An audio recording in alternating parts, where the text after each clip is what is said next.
Hello viewers, বিএনএসসি সরাসরি নতুন short জানিয়ে শুরু করে দিলাম। তো দেখো, আজকে কিন্তু সকালবেলা একদম রেডি হয়ে গেছি একদম কিন্তু দিদিবাড়িতে যাওয়ার জন্য। তো কেন যাচ্ছি সেটা খুব তাড়াতাড়ি তোমরা জানতে পারবে। তো দেখো, আমরা কিন্তু দিদিবাড়িতে চলে এসেছি আর এসে কিন্তু খাওয়া দাওয়া করতে বসে গেছি। তো দেখতে পাচ্ছি এটা কিন্তু দুপুরবেলার খাওয়া দাওয়া।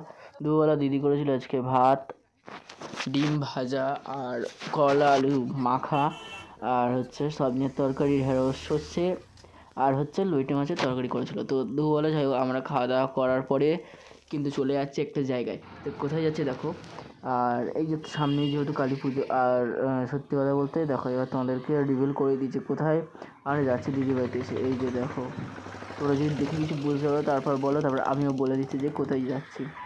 তো দেখো, আমরা গেছিলাম হচ্ছে দিদির বাড়িতে। কেন গেছিলাম এটা হচ্ছে তোমাদের কাছে একটা কোশ্চেন। গেছিলাম হচ্ছে দিদির বাড়িতে বাজি কিনতে। তো আমার দিদির বাড়িতে জানো তোমরা সবাই যে চাম্পাটিতে, তো চাম্পাটিতে কিন্তু এই যে বাজির বড় মার্কেট আছে, সেটা তোমরা যারা এই সাউথের দিকে থাকো তারা সবাই জানো। তো দেখো, ওই জন্য কিন্তু কালকে চলে গেছিলাম আমরা দিদির বাড়িতে। আর এই যে দেখো, পুরো মাছ বাজারের মতন কিন্তু এখানে কিন্তু বাজারে বসেছে হচ্ছে কিন্তু শুধু বাজি, শুধু কিন্তু বাজি দোকানে, প্রত্যেকটা দোকানে এত ভিড় যে গা গলানোর মতন না। আমি গেছিলাম কালকে, মানে কালকে ছিল হচ্ছে শুক্রবার, আজকে কিন্তু শনিবার আমি ভিডিওটা পোস্ট করছি। আর দেখো কত লোক, দেখো শুধু তোমরা।